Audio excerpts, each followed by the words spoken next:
کیا یہ حقیقت نہیں ہے کہ خانہ کعبہ کے ماڈل کی گھڑی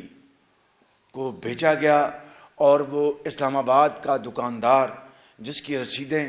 کئی ہفتے دکھائی جاتی رہیں کہ 300 ارب ڈالر اس ملک سے چلا گیا ہے، میں ایک ایک پائی لے کے آؤں گا، اور یہ اپنا خزانہ لوٹ کے ملک سے باہر لے گئے ہیں اور یہ اپنا ملک کو انہوں نے کنگال کر دیا ہے۔ دیکھیے کہ یہ جو سزائیں جو آپ جن کی بات کریں یہ عدالت کے فیصلے ہیں، اور ان کے جو فیصلے جو لکھے گئے ہیں یہ لکھے جا رہے ہیں، ان میں سے اس کا جواب ڈھونڈیں۔ میں یہ کہنا چاہتا ہوں، اور یہ مسلمہ بات، کہ کسی کے خلاف کوئی جھوٹا مقدمہ بنانے کی روایت ختم ہو جانی چاہیے، کیونکہ ہم نے جو کچھ سہا ہے 2018 سے پہلے سے لے کے 2022 تک، وہ روایات کا خاتمہ ہونا چاہیے۔ لیکن میں نے جو اپنے ابتدائیے میں جو آپ کو حقائق بتائے ہیں اس سے ہٹ کر یہ اگر میں کہوں تو کیا یہ حقیقت نہیں ہے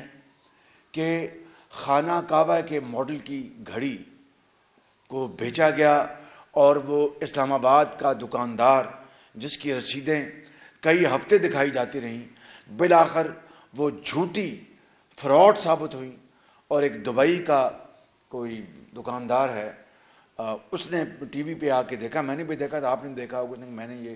$2 ملین میں پتہ نہیں کتنے ملین ڈالر میں یہ گھڑی خریدی، اور پھر اس کی جو تخمینے لگے، ایک بات، پھر ڈیکلیریشن نہ ہونا، مگر سب سے بڑا میں سمجھتا ہوں جو المیہ ہے کہ اگر ایک صاحب کہیں کہ 300 ارب ڈالر اس ملک سے چلا گیا ہے، میں ایک ایک پائی لے کے آؤں گا، ان کے بچے باہر پڑھتے ہیں، آپ کے بچے اندر پڑھتے ہیں، مجھے اس کا علم نہیں ہے، لیکن وہ چھوڑ دیں اس بات کو، اور یہ اپنا خزانہ لوٹ کے ملک سے باہر لے گئے ہیں اور یہ اپنا ملک کو انہوں نے کنگال کر دیا ہے، میں 300 ارب ڈالر لے کے آؤں گا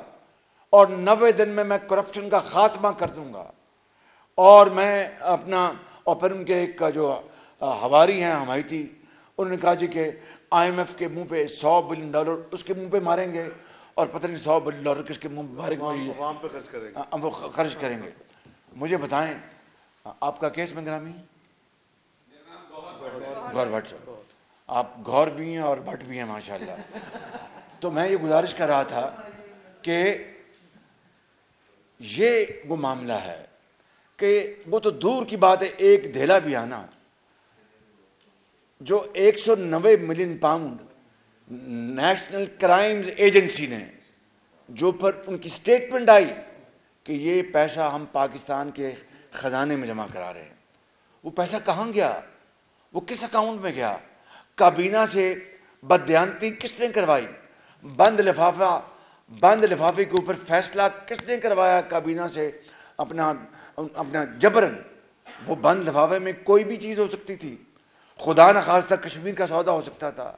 خدا نخواستہ ہمارے پانی کا سودا ہو سکتا تھا، خدا نخواستہ اللہ معاف کرے میرے منہ میں خاک، ایٹمی طاقت کا وہ خاتمہ ہو سکتا تھا، سودا ہو سکتا تھا۔ اس طرح کی سینہ زوری، اس طرح کا فراڈ، اس لیے میں نے کہا ہے کہ اب تحریک انصاف کو چاہیے، انصاف کا بھی تقاضا ہے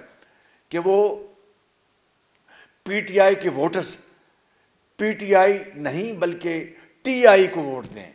ٹرانسپیرنسی انٹرنیشنل کو، کیونکہ دودھ کا دودھ اور پانی کا پانی ہو چکا۔